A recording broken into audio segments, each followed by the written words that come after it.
After the end of the world, the burnt one woke from a deep slumber, broken, deaf, and blinded.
Spark had once again been lit.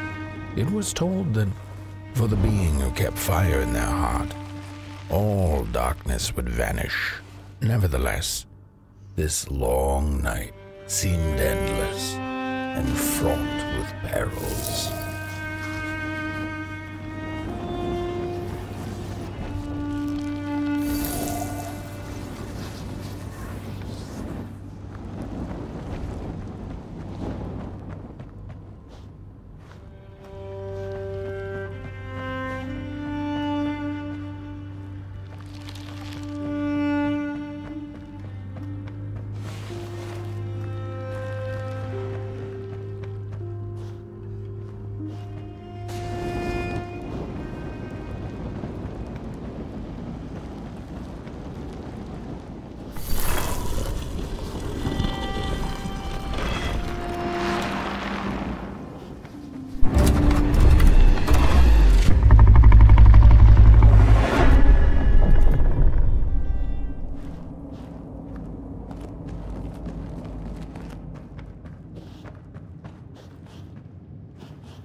In the midst of darkness, lo and behold, a friendship kindled.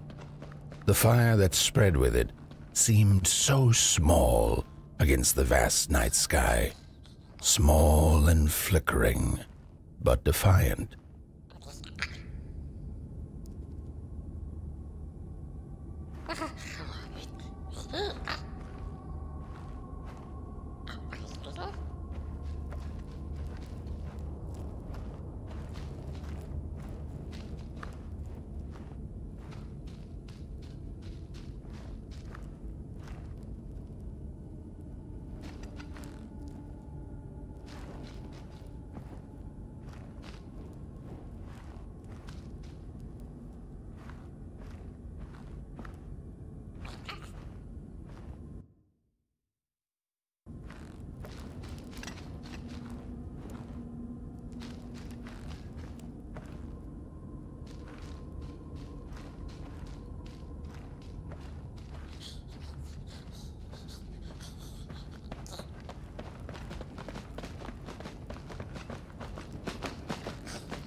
The craftsmen built the foundations, followed by the trees and the rocks.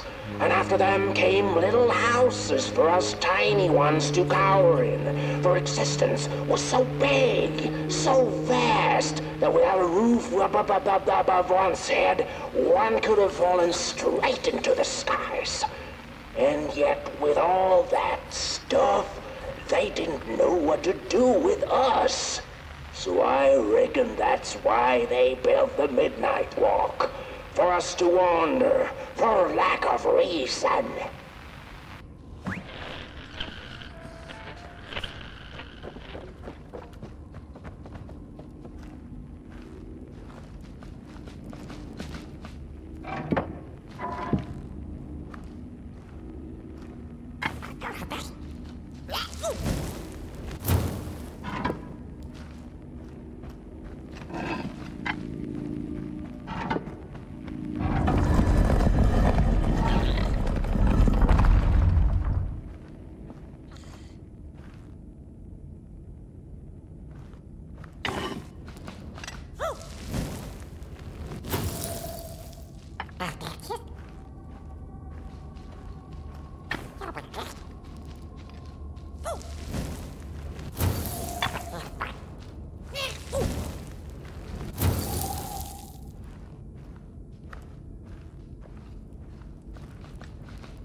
The crawlers eat fire, it's true they do, but most of all they feed on you. Don't you know? Howdy do. Didn't you hear? They eat you too. Fire, fire, aye, it's true.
And so it was that the burnt one and a small flame took a wander down the midnight walk.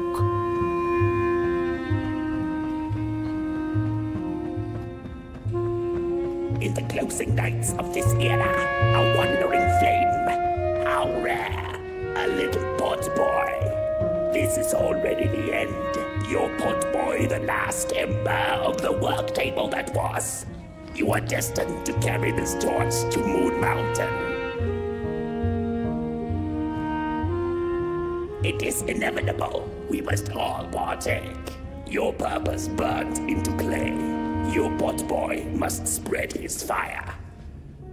Walk now. Spread your fire. Walk, walk, walk.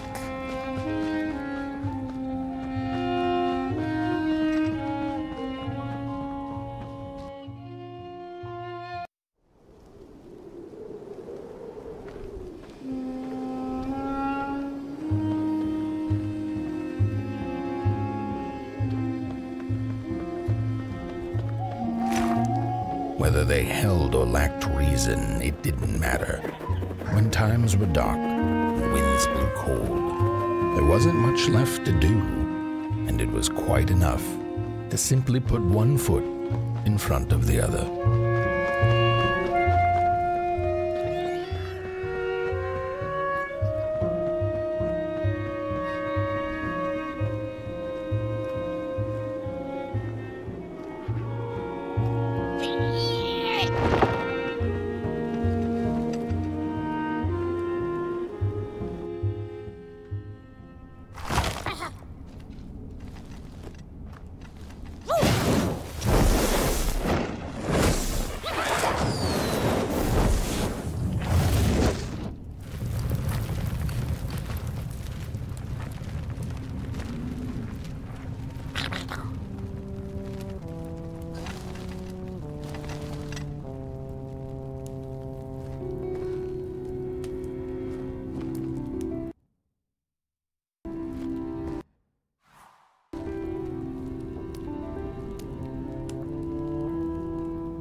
Close your eyes. Listen. They sense you. They feel you. That's so beautiful.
Hey, I'd almost forgotten how it felt. And salutations, burnt one. Fancy meeting one of your kind here. You're the caretaker of this little firecracker? I reckon you must be headed for Moon Mountain. Am I right? Well then, on one hand, it's just a matter of walking down the road. But then on the other, the Midnight Walk has a mind of its own, and a mind to teach its rider a thing or two to boot. So if you are intending to walk the walk, you better... How's he? Didn't see you there. So glad to see you back on the move. And as I told you, it ran away from its owners. It's been waiting for the right passerby ever since it ended up here. Well, Mac, don't let me keep y'all. See you down the Midnight Walk and Burnt One.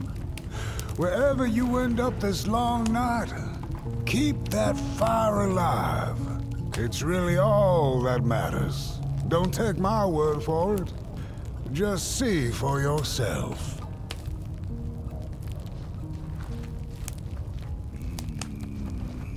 Some folks certainly know how to talk the talk.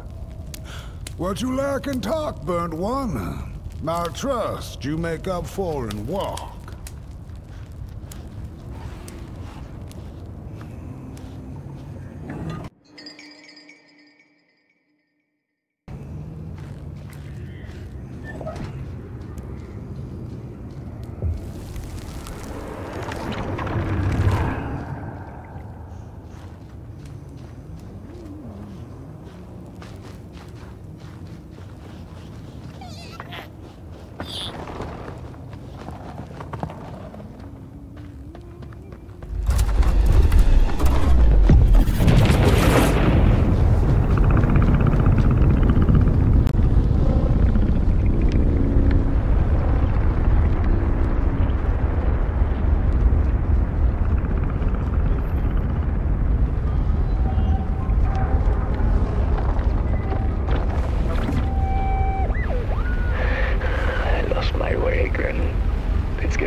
Don't venture into the swamp under the moon, they cautioned. There, wild eyes watch, and itching teeth yearn for succulent heads like ours. Gone are the bodies of old, and they can no longer shield us from the terrors.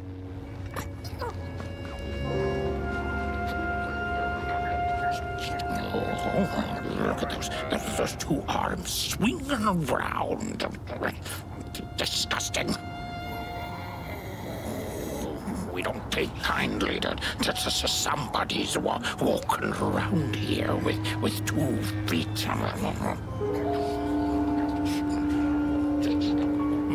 Arms and legs. So uncivilized. Ooh, look at those 2 arms swinging around. Disgusting. Get that limb tree.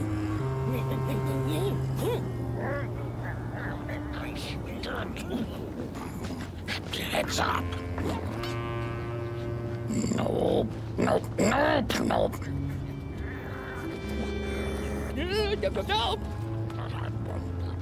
What are you looking at?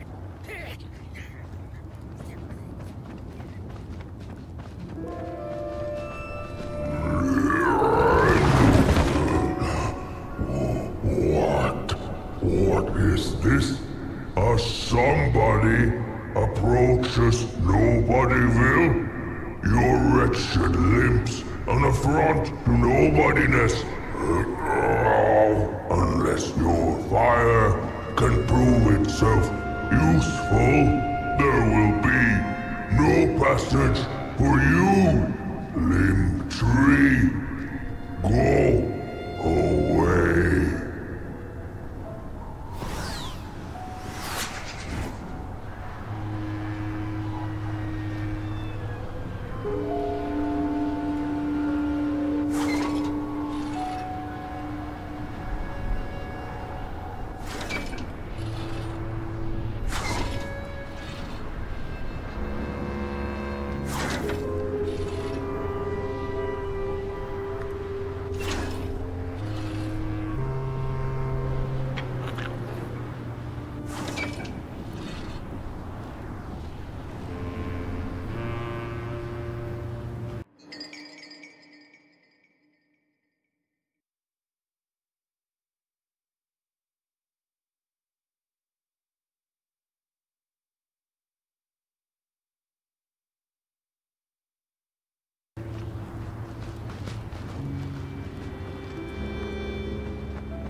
It's up!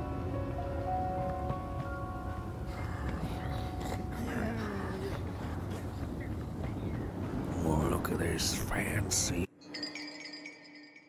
No, my stick! Give it back! No! Oh, my stick! My favorite stick! Oh.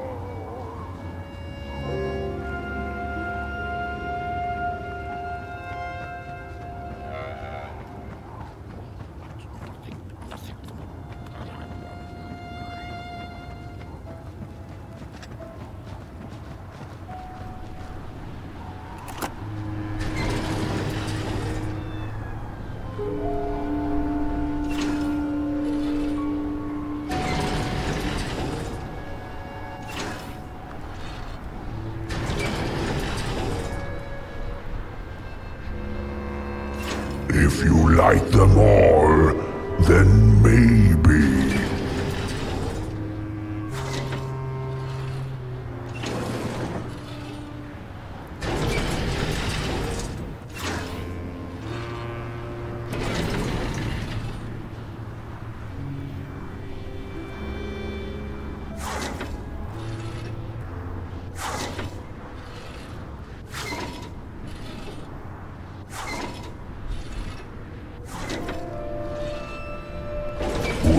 Fire, useless.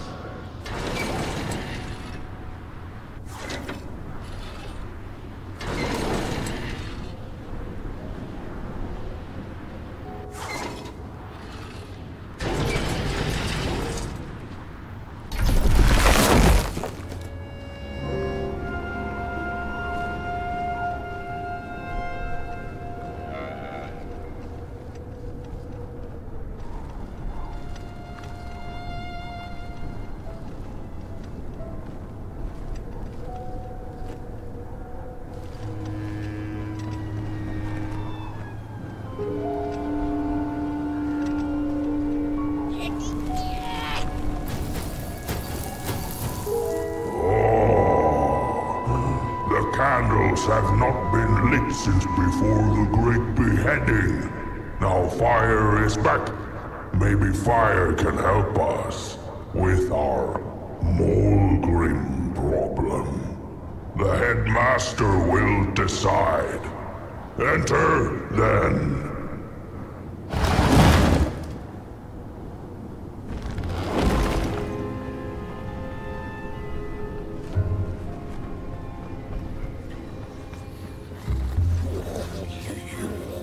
You get out of here.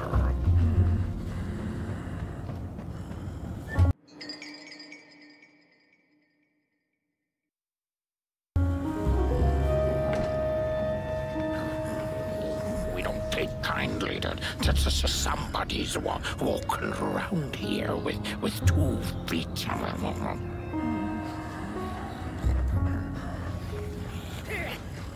Ooh, look at those 2 arms swinging around. Disgusting.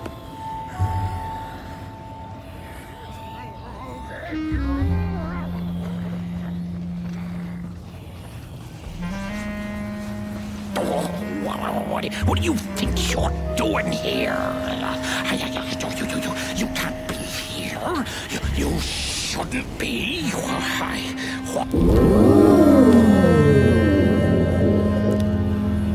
True fire. We nobodies haven't been graced by its warmth since the bodies were banished. They used fire for war. Yes. Now once more, somebody disturbs our peace and sets fire on things with its tiny fire devil. You must leave at once. Leave or face our...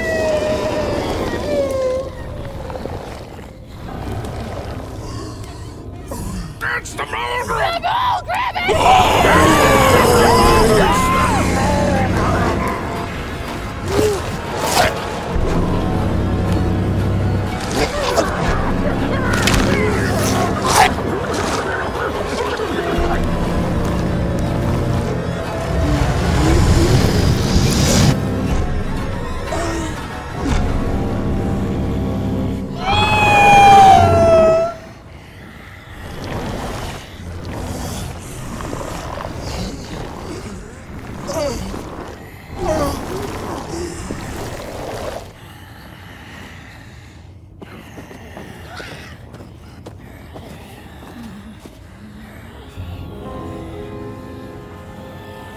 I guess I'm the headmaster now.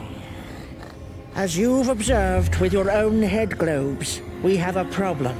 It is called the Mulgrim. The Mulgrim. Recently she has become bold, moving ever closer to Nobodyville. You should help us get rid of her. Yes, get rid of her. Tame her, just make it stop. And by the powers suddenly vested in me, I will, shall grant you passage through our fair Nobodyville. Here, take this. Blech.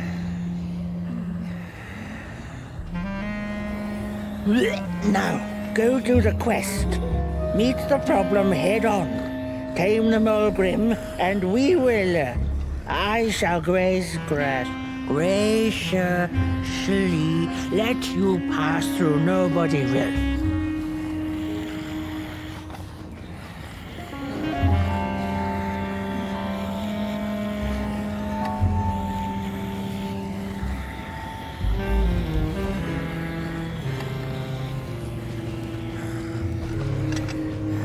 Mulgrim's cave lies that way, if I could point.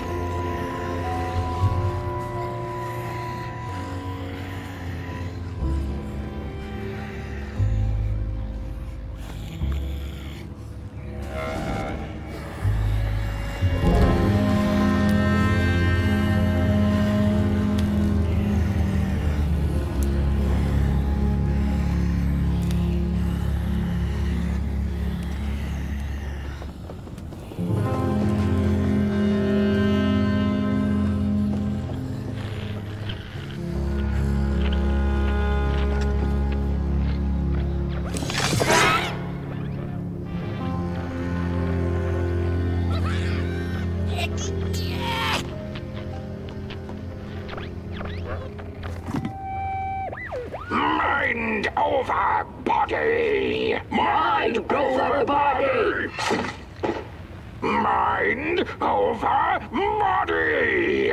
Mind over body! Mind over body! Mind over body!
Mushrooms whisper of a new bird in down. They tell us her nest lies beyond the cold, cold moon. And she came here to witness tragedies. She feeds on these tales, you see, sucking their fire dry like marrow from a bone.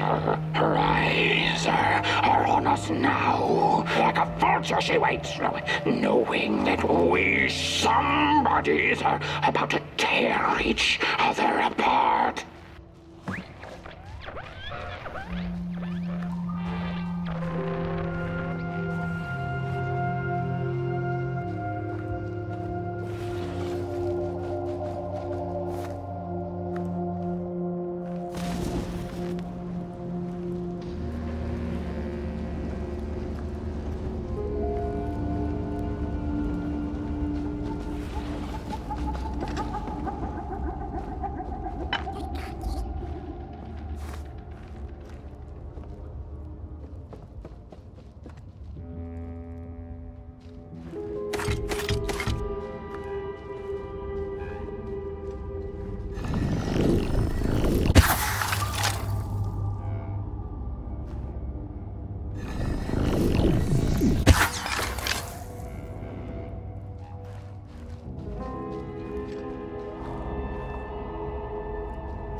When a sinkhole devours your fire, give it up or dive in after it.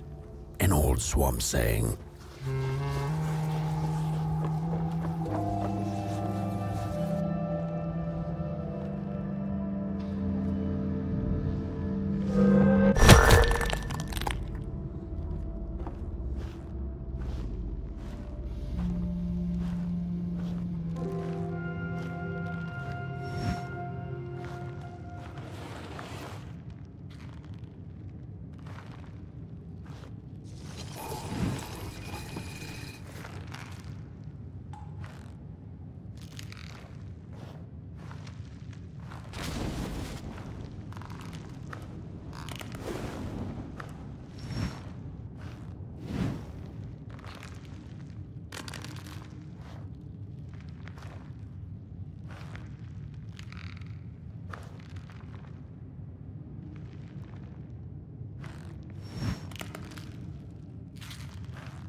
Another old swamp saying went, when dealing with a troubled and troublesome Mulgrim, do not light a fire beneath her, but help her build one from within.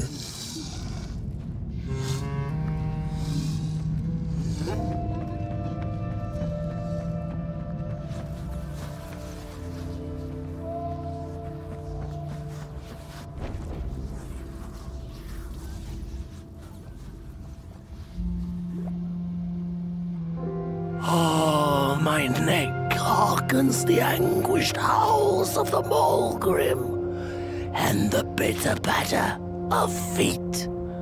A somebody and its flame, albeit a small one. 'Tis enough, perhaps.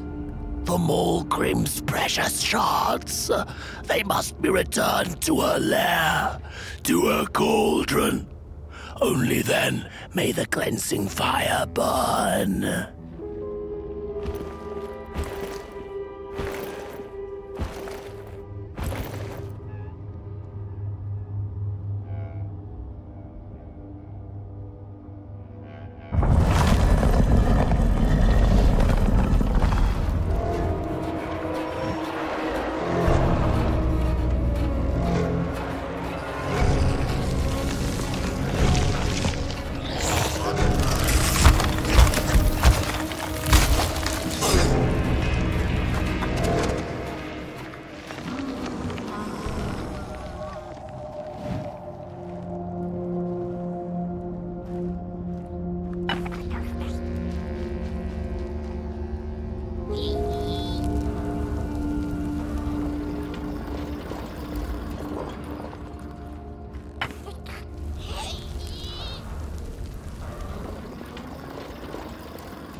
Oh? Don't eat me! Well, if you're not gonna gobble me up, then can you maybe take me away from here? Please? Somewhere closer to Nobodyville and away from here. Get me out of this neck hole, please! I'm begging you on my bare chin, and I'll pay you for the effort. Handsomely with a beautiful shard from the Mulgrim's cauldron. I have the Mulgrim's cauldron.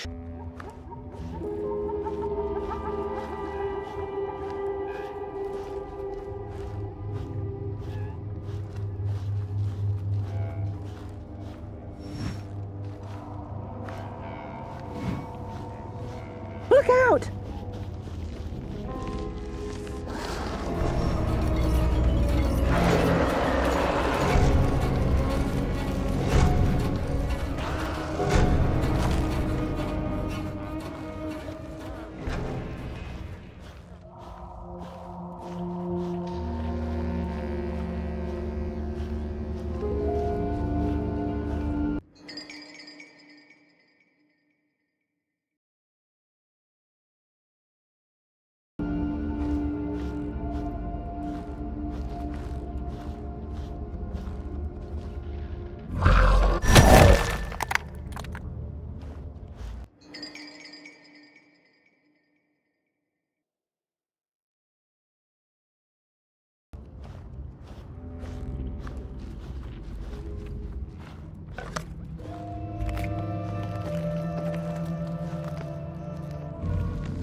body stands approach over the mountain vain and violent. We ragdolls observe, we record, and we mimic. Their faces their masks, they do not know what the sordid yearning hides behind. His hands will tell. We put on a mask, we perform, and we put on a show.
She's here!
Look out!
Watch out!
Hands up! Ready! Up! Break with your boots! Take with your hand! Full of fire! The fire is ours! Take the charge! Take the fire!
Was it morning or afternoon?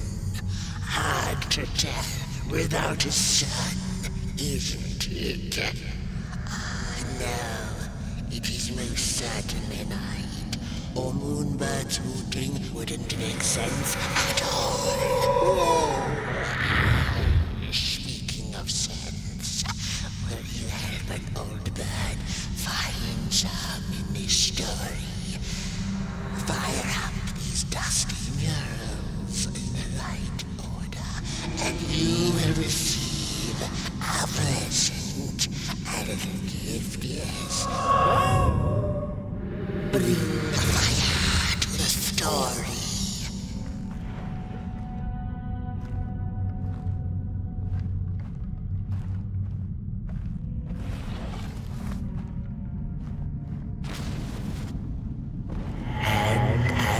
Once upon a time, the battle ended with a great, gruesome beheading. Peace ended when the violent somebodies invaded the valley. That ain't edible. The story needs to be just right.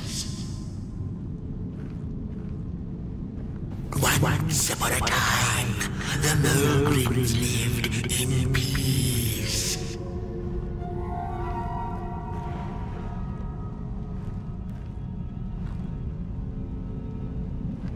Peace ended when the violent somebodies invaded the valley.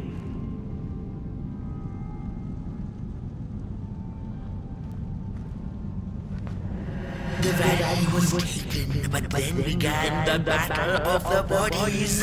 Intriguing.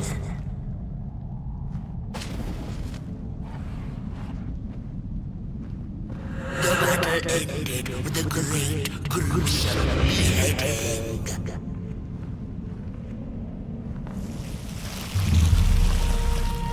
For time immemorial, the Mogrims had lived in the valley in peace, sharing good eatings and howlings around their fire, which they had inherited from the skies.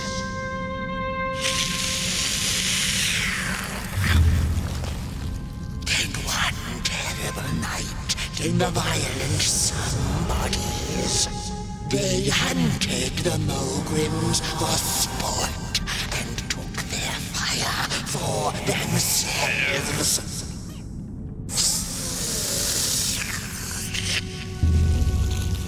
But the somebodies knew not what they were dealing with, for as soon as they held the fire in their grubby hands, they began to fight one another with it.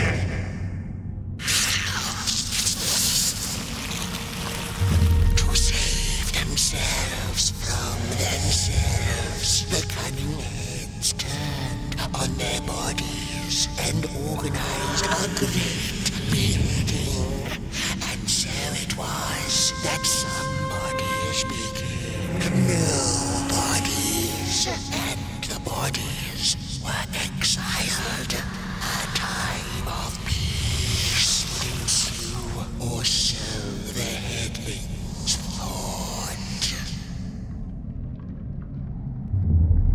The last living Mogrim had been biding her time, and saw now an opportunity to return and take bloody vengeance upon the heads, who were now left defenseless without their bodies.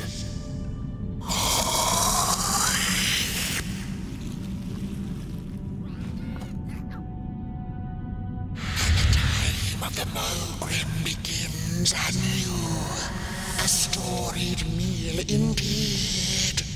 Moonbird thanks you for feeding her, and proudly upholds the promise. A gift, a shard from the Mogrim's own cauldron.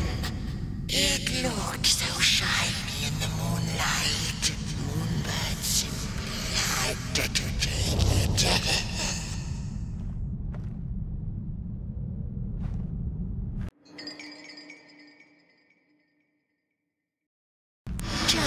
for now. She'll see you in the light.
She's here!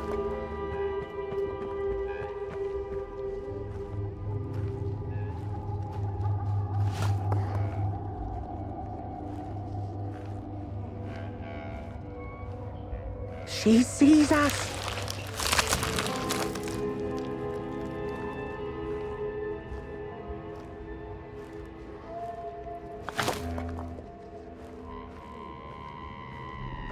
Watch out!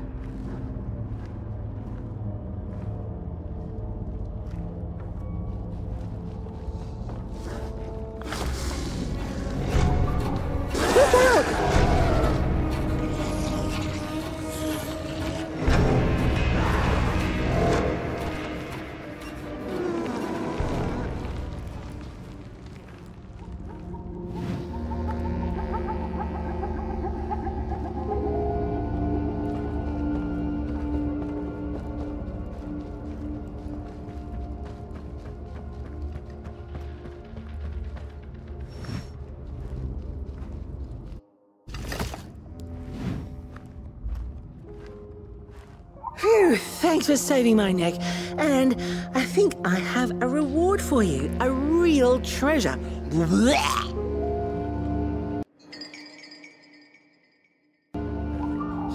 There you go. One of the 3 missing shards from the Mulgrim's Cauldron. Yeah, I stole it. Oh, I thought I could maybe buy me some kind of ticket away from, well, everything. Start anew, you know? A good head on a pair of healthy, strong shoulders. Eyes on the horizon.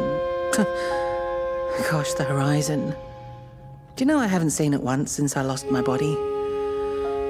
I really do miss my body.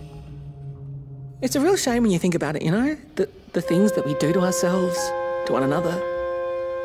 What we did to her, kind. All in the name of some sort of control. It doesn't make sense. Anyway, I guess I'm sad. Sad and sorry.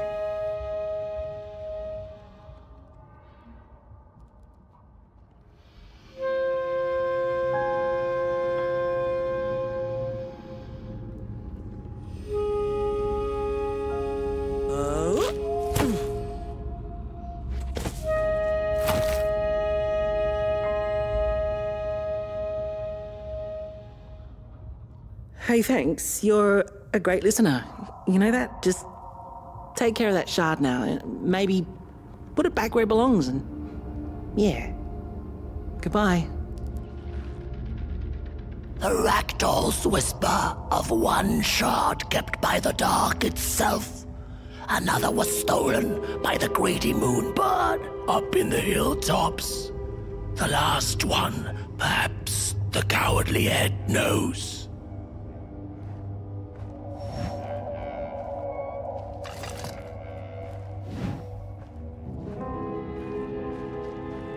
It's easy to lose one's head when everything you love is either gone, broken, or dead. Yet another forgotten swamp saying.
she'd never been much for company until she had met the other one. He had shimmering scales, an appetite for life, and carried a faint scent of rotting leaves she found irresistible. Oh, how they used to laugh at the distant stars, bitterly together.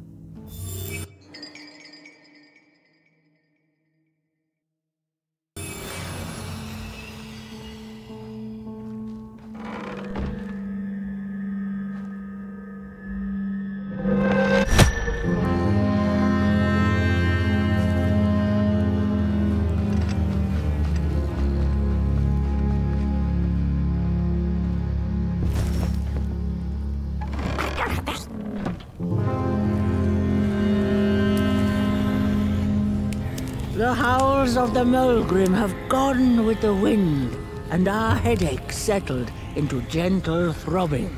Thank you, somebody, for you have not only graciously saved our necks, but also demonstrated the value of brain mass and heart blob working together.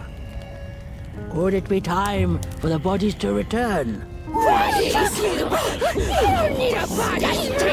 We must convene on this matter, and you and your wandering flame must now leave through our gates and keep on walking the midnight walk to Moon Mountain. Moon Mountain! Here you go, somebody. This key will open the town gates. Blech.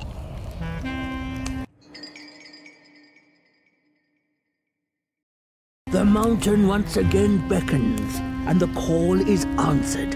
Fare thee well, and take good care of your flame.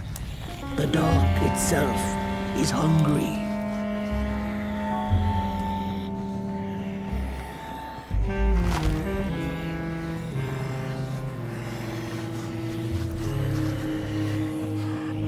The bodies might be returning on now.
Back from a little swamp detour, huh? Hope the heads didn't give you too much trouble. At least your head looks attached to its shoulders and your friend's is, well, burning. So do not despair. Should you once again lose your way along the midnight walk, you're probably meant to. The body can be a terrible master, but a wonderful servant.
fire.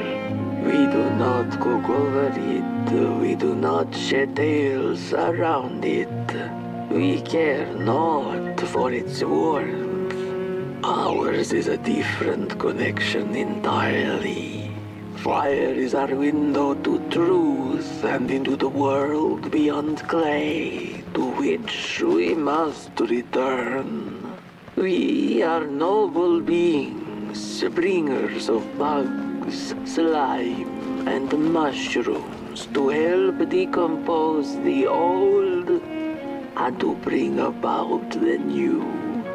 We are the caretakers of this world, and woe be to those who seek to end us, for they seek to end.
Dreadful was the day when the sun vanished. The waters dried up, birds went quiet, and the dark itself seeped unchecked into the work table as the cold, chewed paper moon rose over the mountain. The night that followed would be long as the midnight walk.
There once was a freezing cat who was looking for shelter when she came across a dark cave.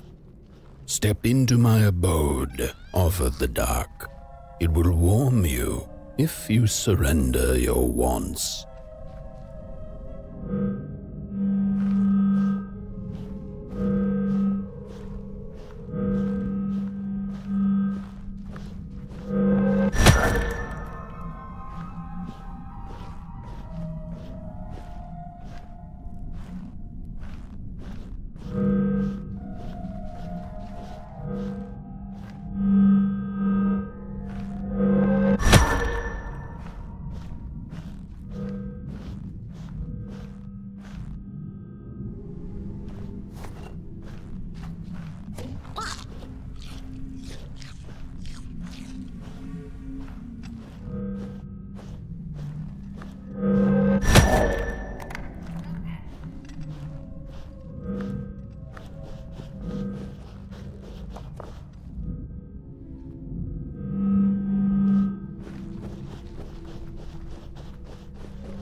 eyes were much too big and watchful for the cat's liking. She went on to find warmth somewhere else.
Then the cat saw it. Rooftops piercing the sky. Approaching the town, she was greeted by a crone. "Come, kitty, kitty, you must be tired. Sit in my lap. Share your soft fur, and I shall warm you for a spell."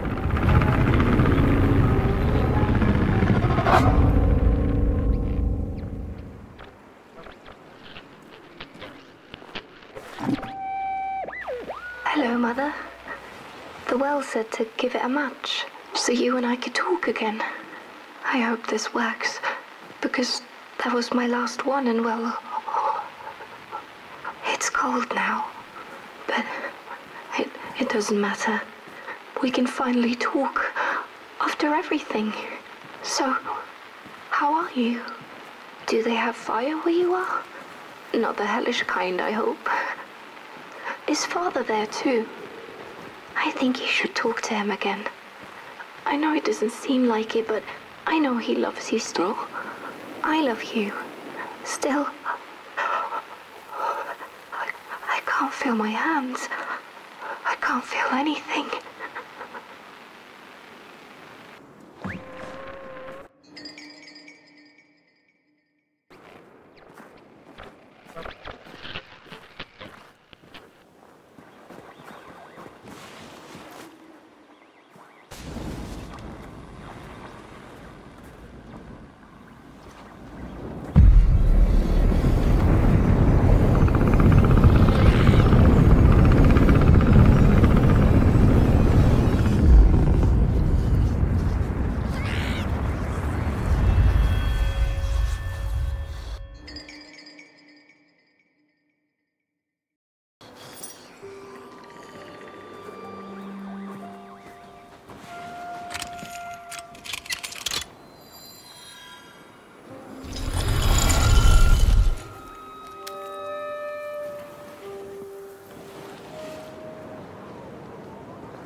this happen? Whoever did this, oh, the flame warms the righteous, but the wicked who love destruction, the flame burns with a passion. Holy warm the furnace! Feed the thief to the furnace! Feed the thief to the furnace! Coalhaven is doomed! On the wicked the flame shall rain fiery coals and burning sulfur. A scorching wind shall be their lot. Come forth, thief, and confess your hideous crime!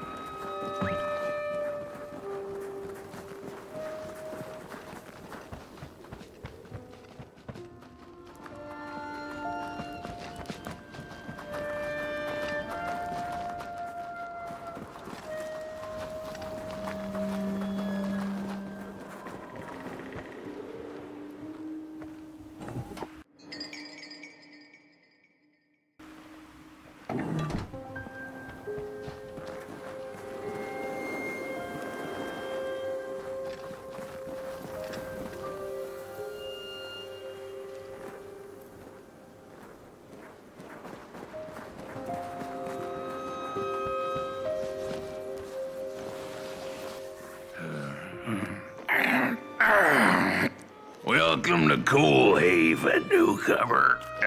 Good to see a flame in these parts again. I'll be your guide tonight. This furnace here used to run on coal and fire, don't you know? But a thief stole all our matches, wasted them in greed, you see. Now the ghost has come to smite the wicked and punish the thief who killed us.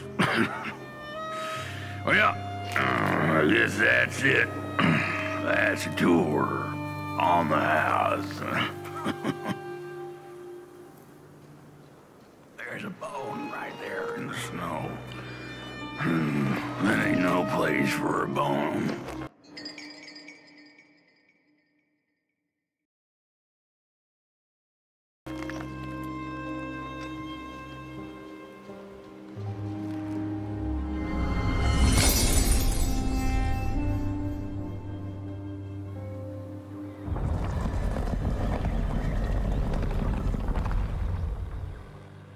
Oh, do you feel that?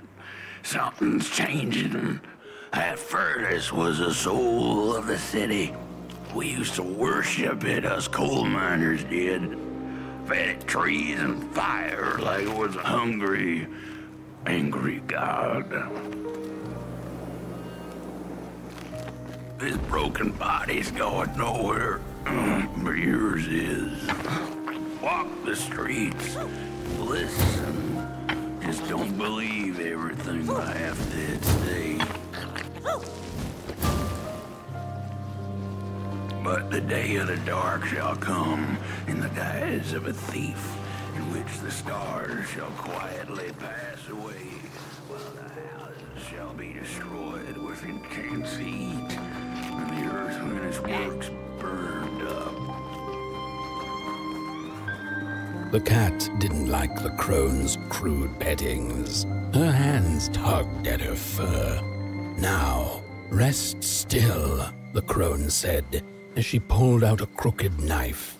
The cat was quick and escaped just in time.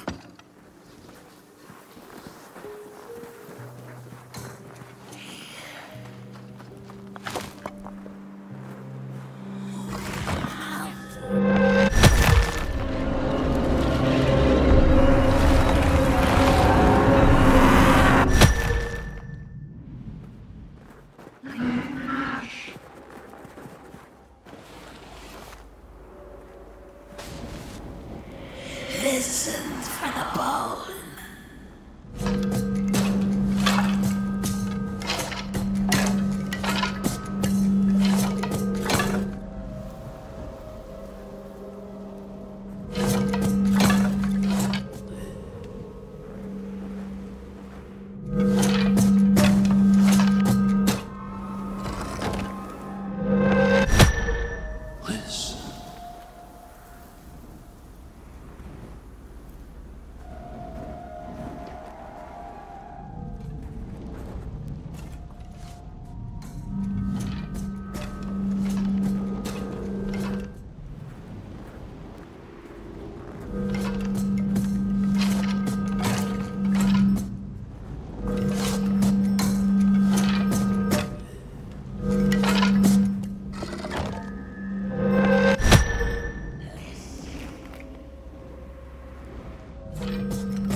ghost.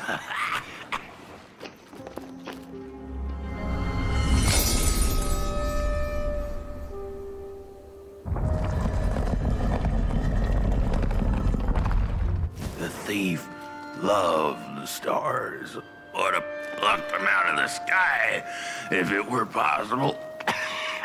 But the dark itself stole her stars, turned the thief's sky as black as a cup of joe. And so the thief began to steal matches and lit them, hundreds of them, like little stars of her own.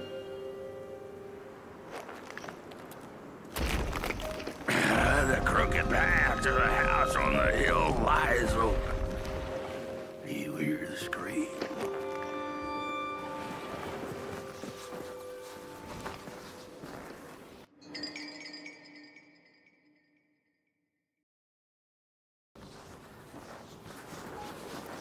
Wherever she sought warmth, it had a price. The miners needed the cat to get rid of the rats, and the vicar wanted her protection from bad luck. Bony hands reached out from all around her, trying to grab her. The burnt matches lead to the house. For what they did. Running out of matches. The furnace is dead.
What's... This isn't my body. The fire, did we snuff it out? Where's... Did I save them? The house. It's ruined. Well, it wasn't supposed to go down that way. They locked the door, threw the key into the woods. Huh. There was so much anger, and now there's nothing. This body is so uncomfortable.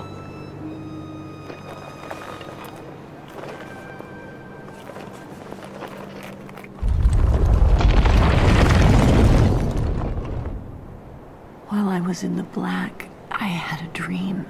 There was a monster in the woods, with our door key dangling from its tail. I ran, tried to chase it, grab the key, and when I did, the creature turned around, and its face, it was the face of this whole town.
That's it, that's the key.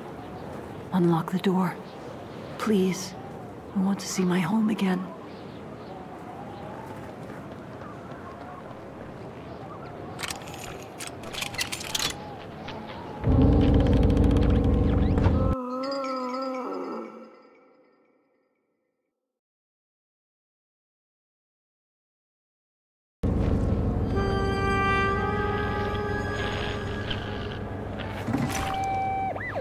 Furnace is getting weak. Council says we're running out of matches. We'll have to harvest more trees then. I don't like it. Losing the force like The cat felt as if the walls around her were growing taller, the alleyways narrowing. Turning a corner, she bumped into a girl sitting in the snow. In her bony little hands, a lit match. "What do you think of my star?" the girl asked. "Isn't it pretty?"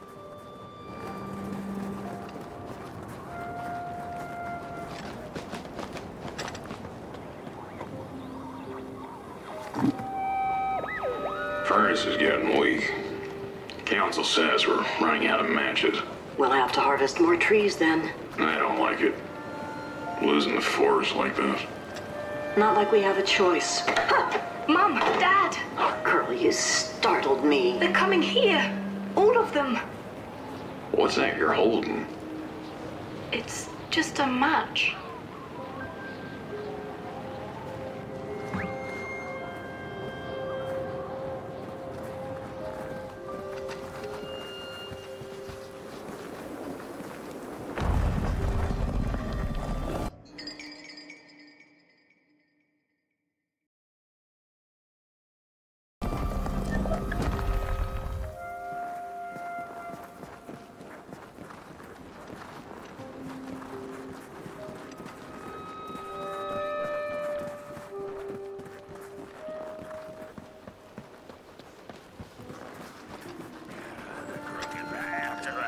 On the hill lies open.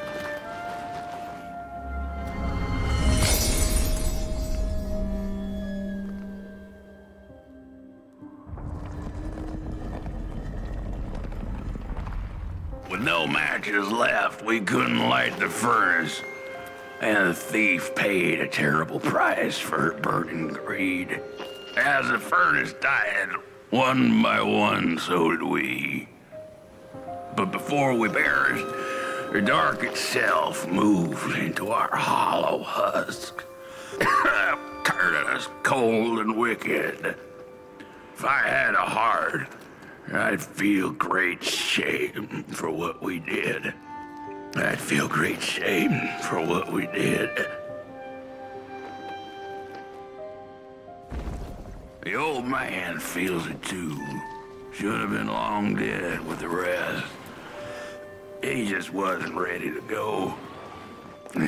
At least he has a reason for sticking around.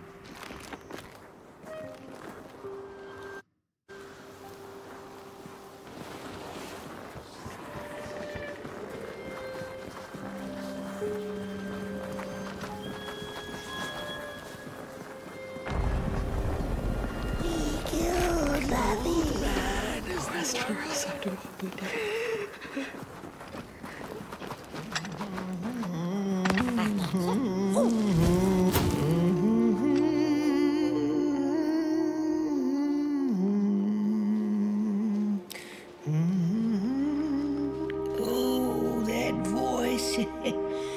What I wouldn't give to hear her sing again. Those sweet, sweet tunes like fallen leaves of the trees that were. Such a waste. Such a shame. I wish I could hear her sing again. Just once. Just once. Oh, I know she stole from us. I know what she did to our town. But she could sing. This town's not much without fire, no. But it's even less without song. If I could just hear that lullaby one last time, I know I'd be able to move on.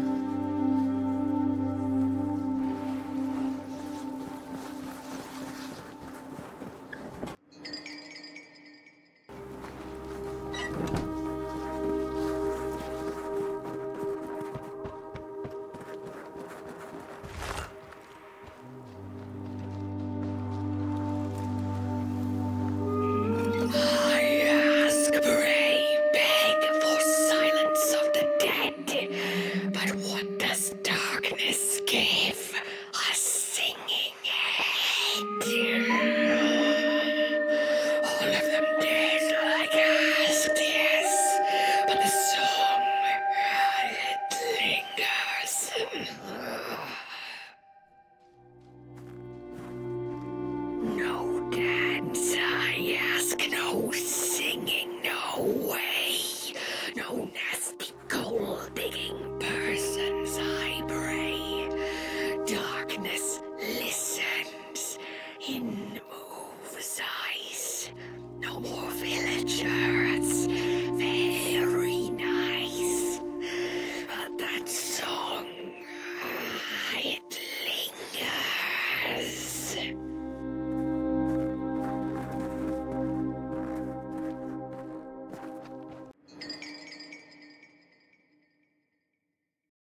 Little flame, you found it! Does it still keep our song? Fire will tell.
Little soul, you charming little wanderer, my life's companion and body's guest.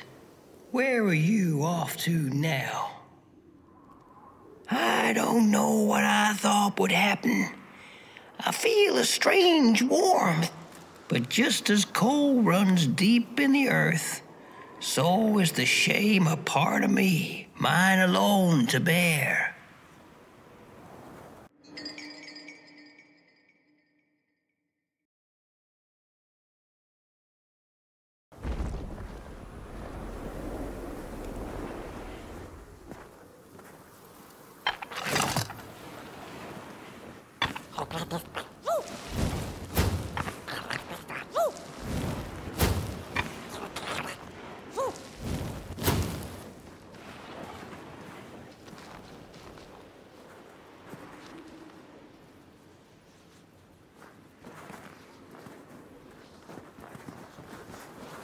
The girl offered her burning match, her last star, but the cat could tell she needed it all for herself.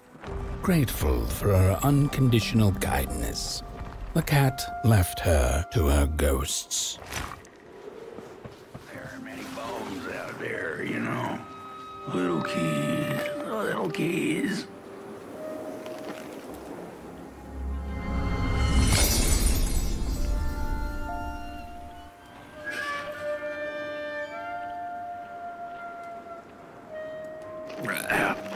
The door to the flame is open.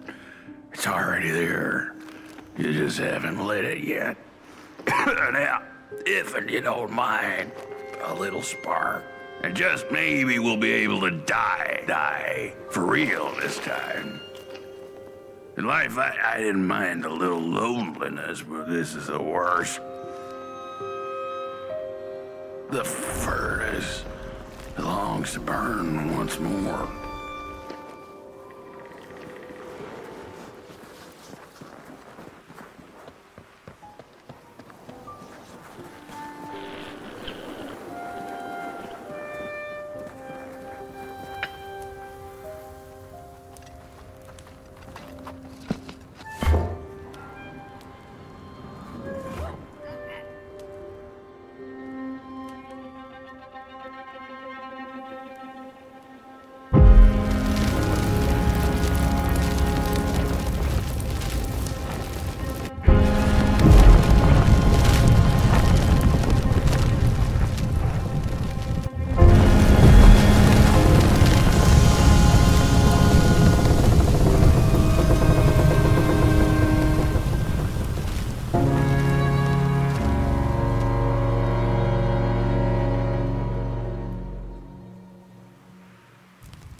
Release me. Remove the shroud. Light the match. The match. Light it. Please. One last star. Thank you.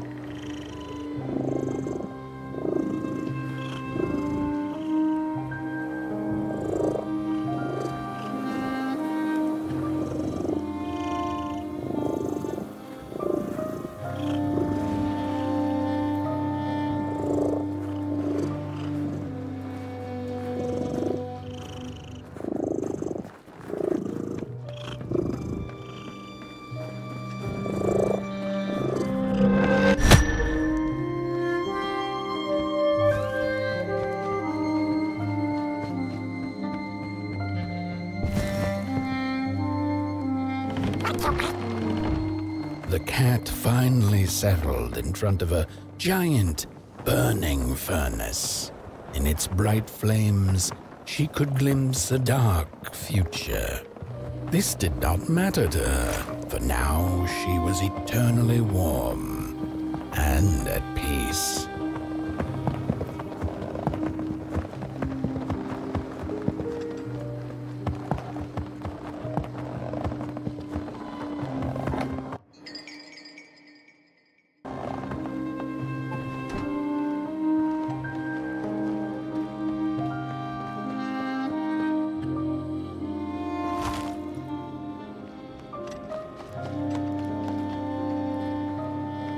The flame burns still, and the fire has spread along the walk. The cold takes its toll, and Potboy's flame flickers. But it is still enough for the climb to Moon Mountain, to light the final fire. The road always leads to Moon Mountain.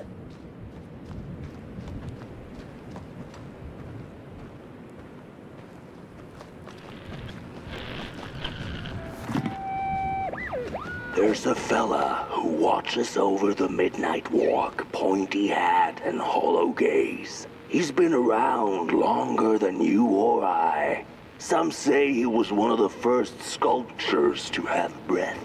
Some say he's not from around here, but from another maker's work table entirely. Some say he's seen what lies beyond Moon Mountain. But I just think he's lost like the rest of us, and he's waiting for the right one to come along. Waiting for something that'll give him that eureka for his song.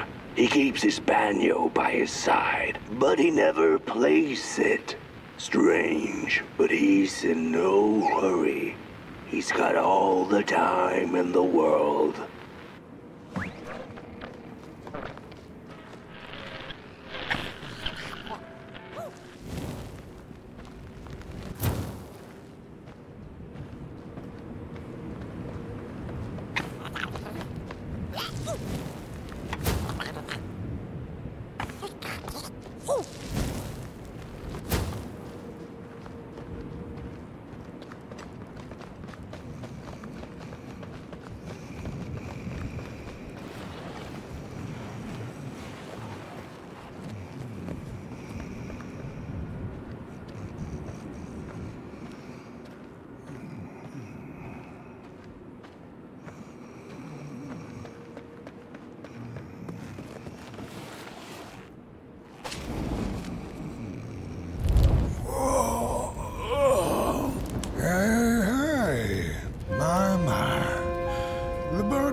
The road's been long, hasn't it?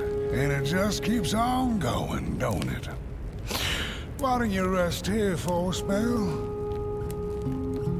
Change is in the air. Warm winds coming in from Coalhaven.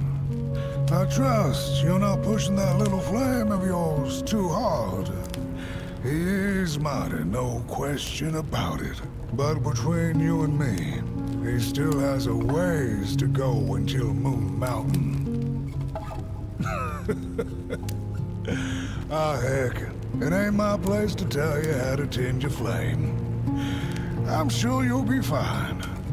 You'll be just fine. Ah, to feel at home wherever you walk. How's it? What a friend to have on the road, huh?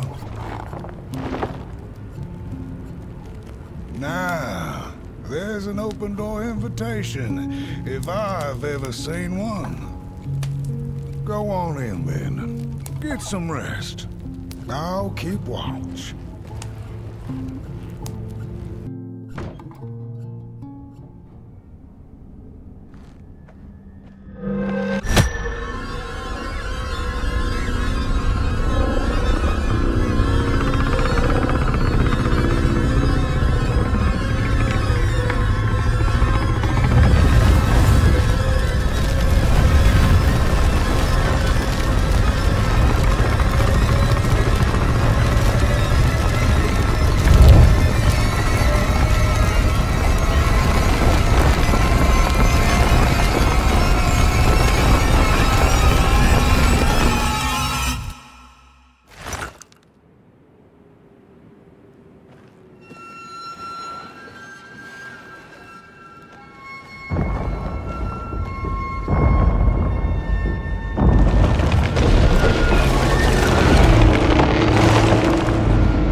boatsman went out into a foggy lake to find peace.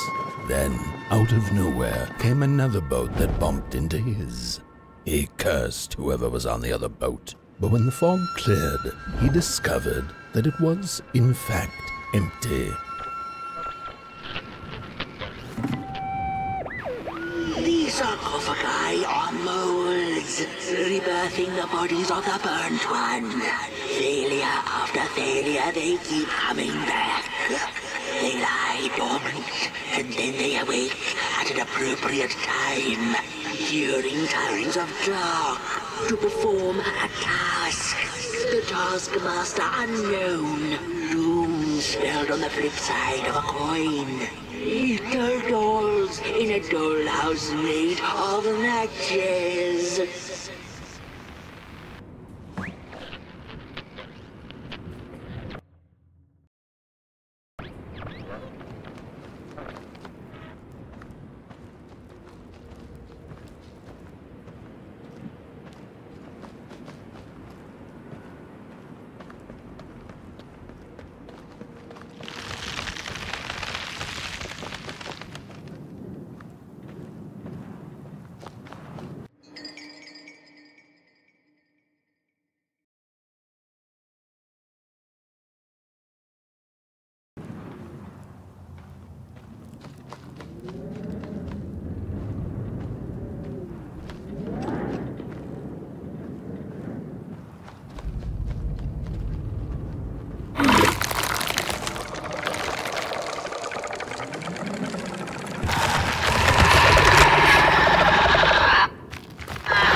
Without a little adversity.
ever to wander the clay.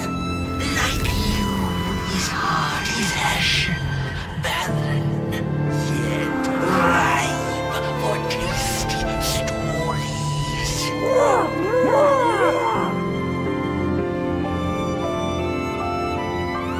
By now you must have learned there can be no tale without spark. No spark, no path. Light the fuse. It will guide the burnt one, and mayhap feed Moonbird. A symbiosis most reasonable, don't you agree?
On the menu, crows.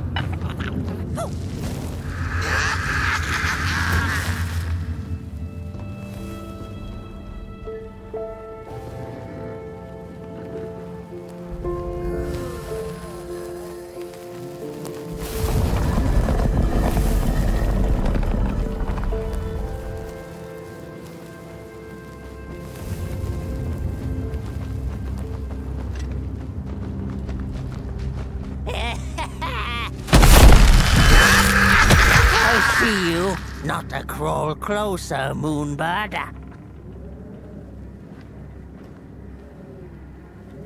Avert your greedy gaze. The moving pictures are not for you.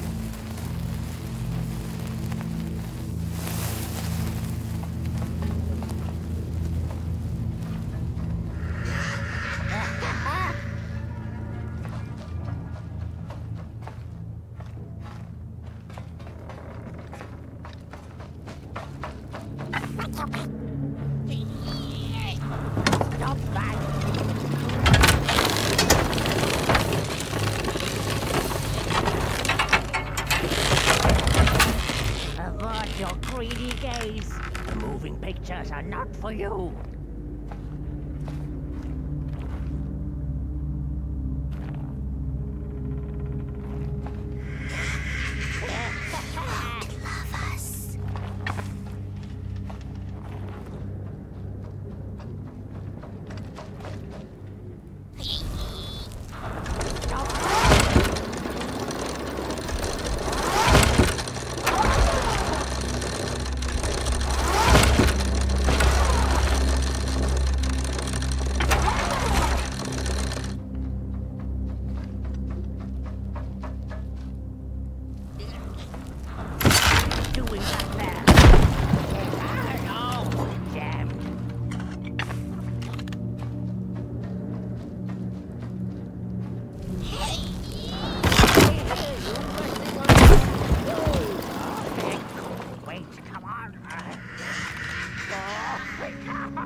Faces behind faces.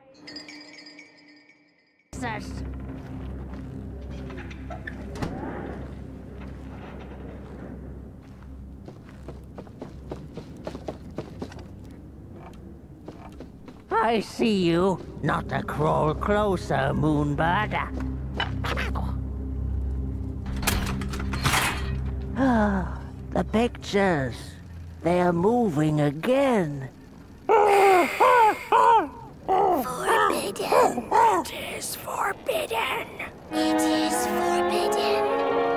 Hush, no talking in the theater, fools.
Stories.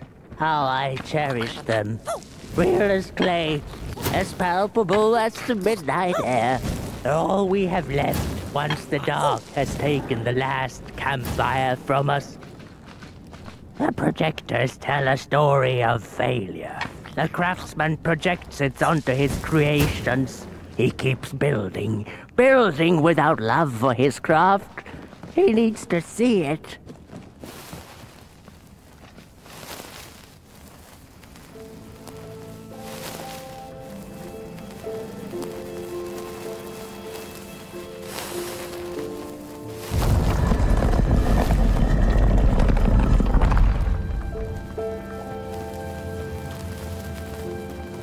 The potter, stuck in the sinking clay in which he had dug so greedily, spoke his final verse. Here was I born, and here I lived. My refuge was the clay, and now the clay has played me false in a most grievous way.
3 blind explorers discovered a sleeping beast. Each of them touched it and described it to one another. "Its skin is coarse," said one. "No, its ears are big," exclaimed another. "The teeth are its most prominent feature," declared the third. Who was right or wrong mattered little, as the beast awoke and ate them all.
It's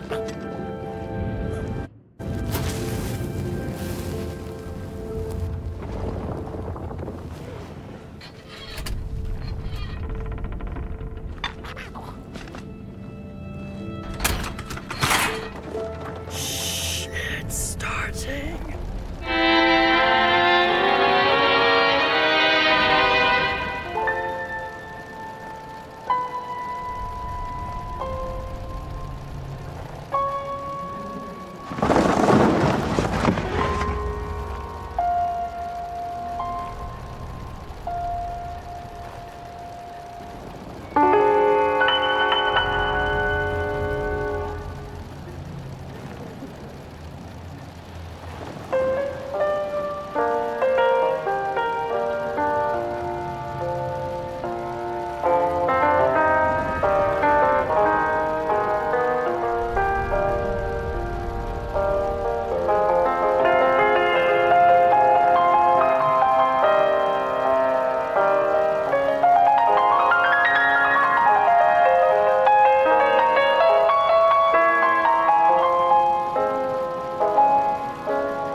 Sorry reflections of the daughter. None of them will ever dance.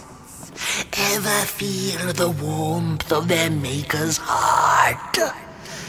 They can never be enough.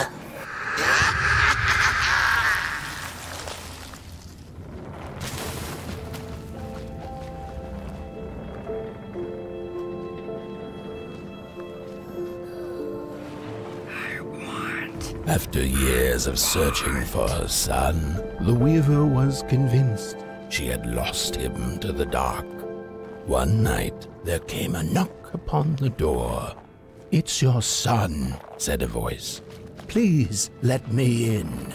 Thinking this was some cruel spirit come to mock her grief, she remained silent until her son gave up and left, never to return again.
Most of my life, I've been afraid of the dark. When I was little, my childminder got annoyed with me and tossed me into a wardrobe as punishment. She let me sit there, alone, and I sat perfectly still so that no closet monsters would notice me. It was the longest, most terrible 15 minutes. Many years later, I don't know what happened, but now I love sitting alone in the dark. I get into the wardrobe, close the doors, and I sit perfectly still. It's like a void, empty, but not cold, where nothing exists and everything is possible.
that just the way the father hoped the daughter would fill his heart with fire, failing to see that she needed a fire of her own.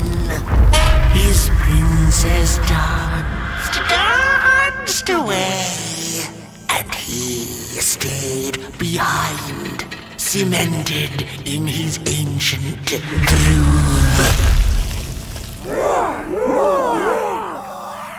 The heart is a bottomless pit, never sated, always craving for more.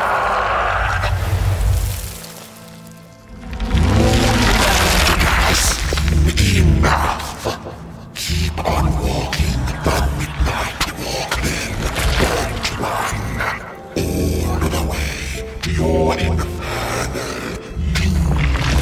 She will be there to gobble up the embers.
The Wanderer asked the craftsman, "How do you make such perfect sculptures?" To which he replied, Oh, there's nothing to it, really. I go into the dark woods. I find the sculpture already waiting inside a tree. And then it's just a matter of carving it out.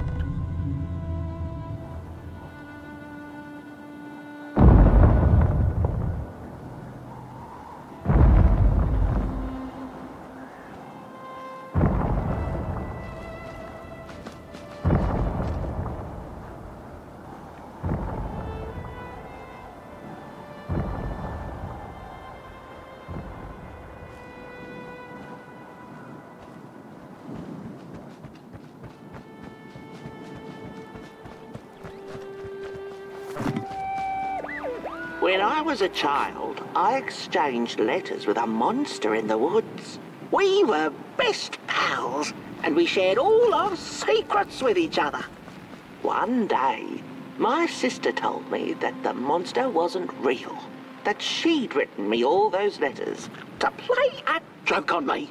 But the joke's on her, because I knew the truth about the monster in the woods, and we exchange letters to this day.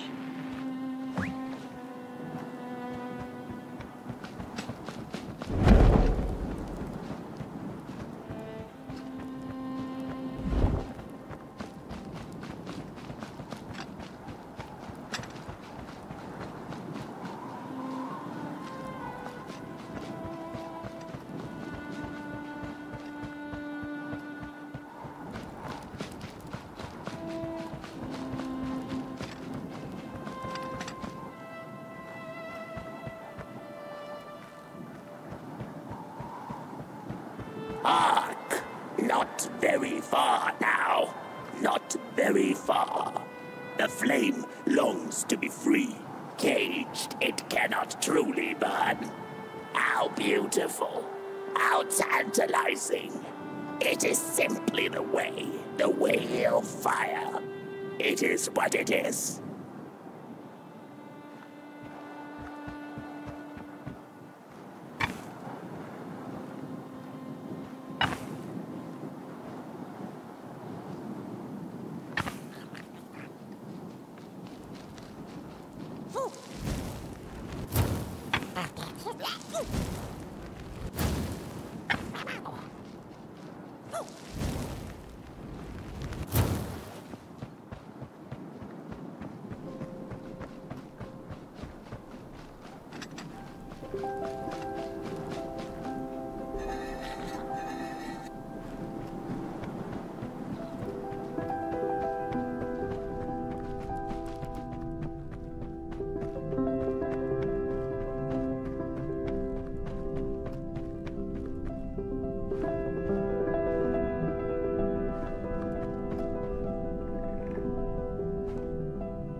When the nameless maker lost his creation to the dark, he went back to the great drawing board. In his desperation to regain control, he made an attempt to sculpt the face of the dark itself, something he thought he'd glimpsed in his nightmares. But the face wormed itself out of his mind's eye, and instead his twisted sculptures came alive, grinning and many-legged. Thus, the grinners escaped and seeped into this world as a reminder to the maker that there is always something to smile about, even when things don't go the way you hoped.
Whoa there!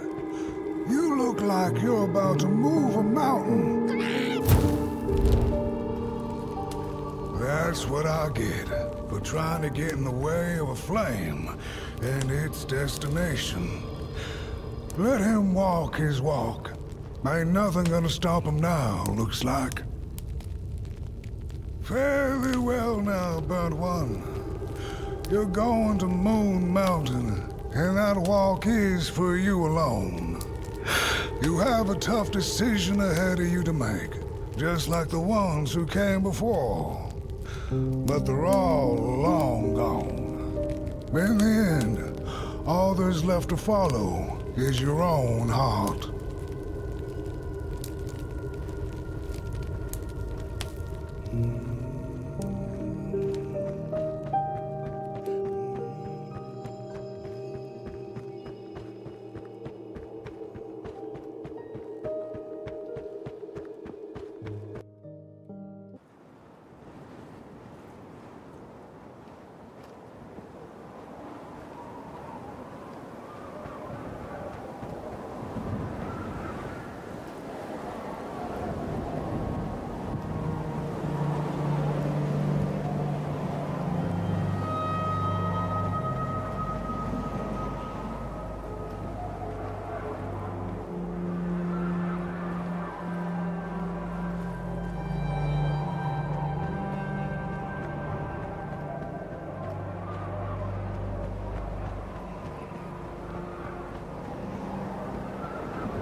When I was a child, I exchanged letters with a monster in the woods. We were best pals, and we shared all our secrets with each other. One day, my sister told me that the monster wasn't real, that she'd written me all those letters to play a joke on me. But the joke's on her, because I knew the truth about the monster in the woods, and we exchange letters to this day. Oi! You the caretaker of this little fireball? What were you thinking, letting him run off? Don't you know how precious he is? Oh, yes you are. A real sunbeam. Who took the sun away? We Merkles used to ask until it finally ceased to matter. Night skies like these, trouble seems so far away, doesn't it? I mean, isn't this just... Exactly my point. I used to be afraid of the dark.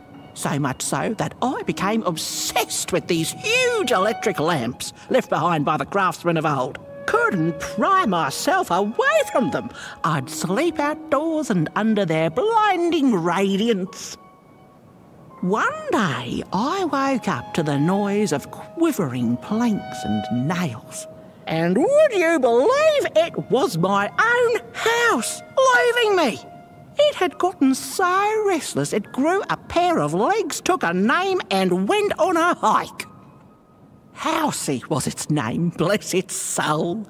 Houses have no imagination. But I bet it had a grander adventure than I could ever imagine.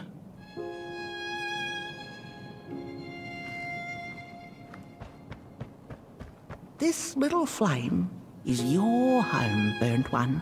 Keep him nurtured and safe, and you'll always find yourself in the right place. Through the rain, in the dark, and over Moon Mountain.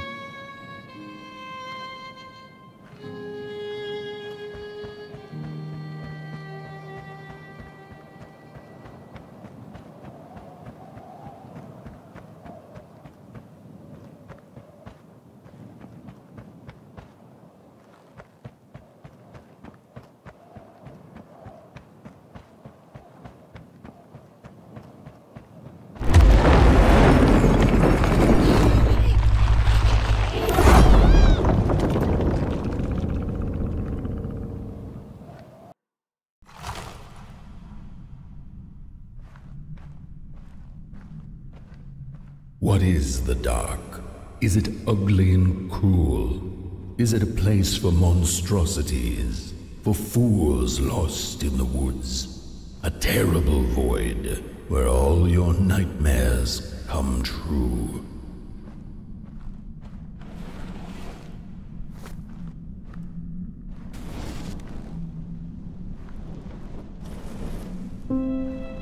The dark could be a friend. Perhaps a space where we might find each other, all of us equal under its cloak.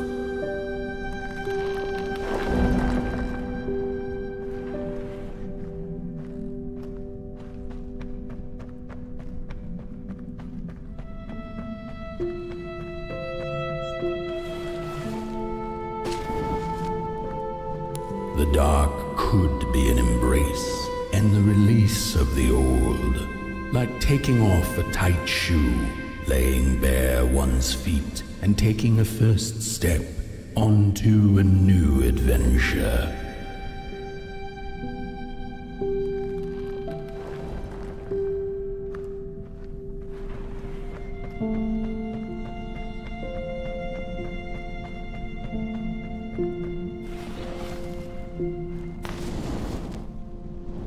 The dark could be a moment of clarity and calm, a break through icy clouds and the shameful stories we tell ourselves that fetter us to the clay and mud.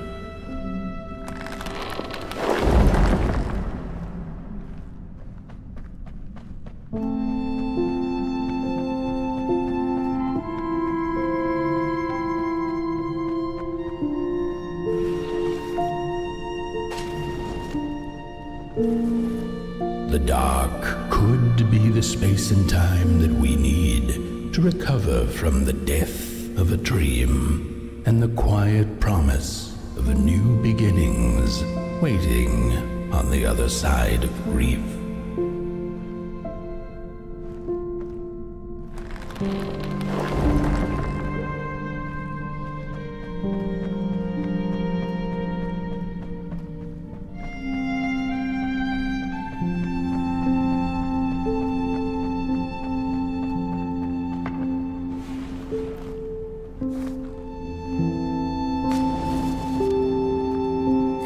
In the end, the dark remains a mystery, its secrets locked away behind the stars. But one can rest assured that it is always there, watching, patiently waiting for us to enter it, with fire in our hearts and with eyes wide open.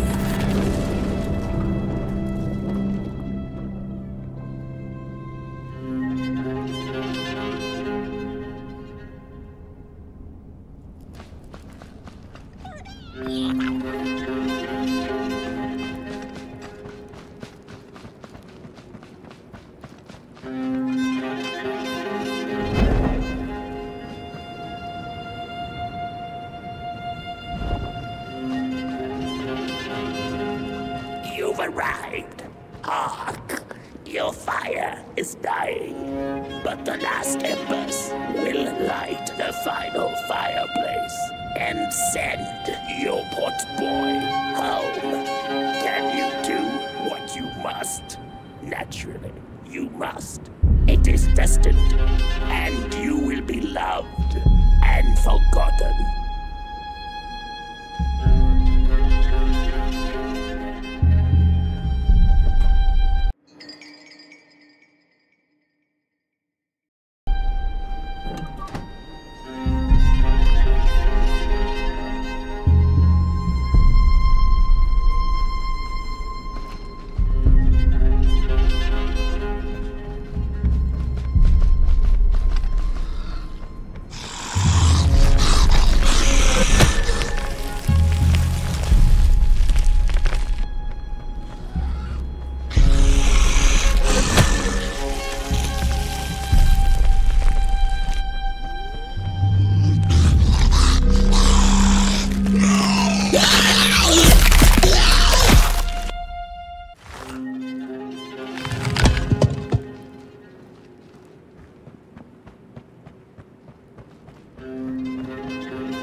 The first two-legged beings did prosper under the first sun, but it didn't matter how much they bathed in its light.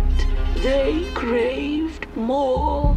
They sought to cage the sun, harness its power, and make it theirs.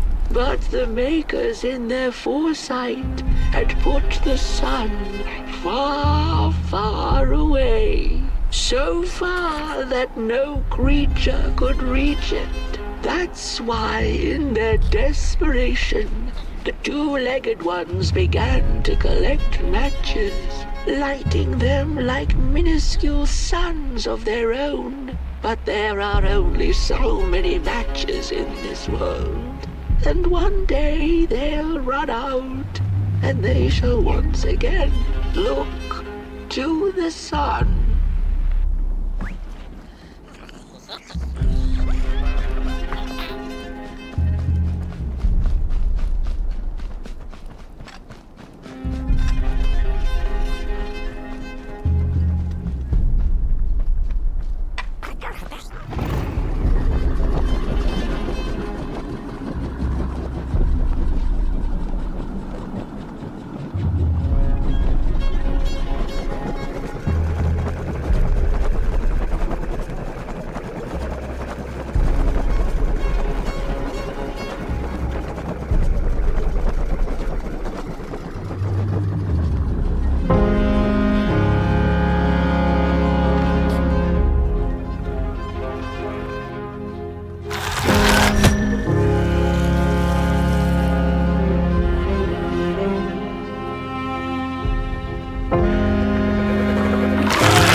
something was up, like something was on the way, a danger I never could have guessed. I figured that's just how I always feel, and my worries seldom come true.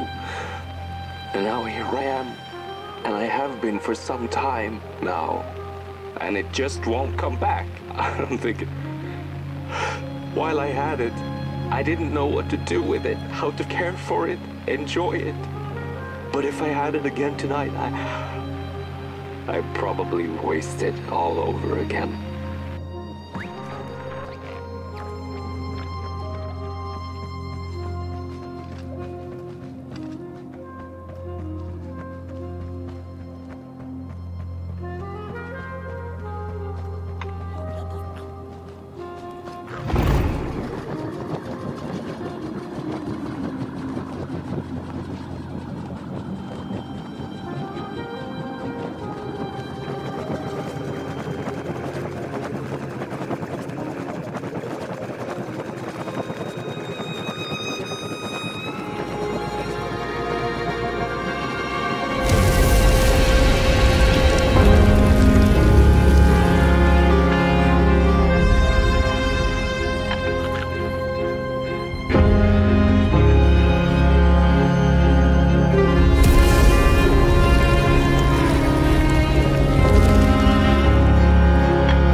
Once upon a time, some folk on the other side of this and that had the most strange and beautiful dream.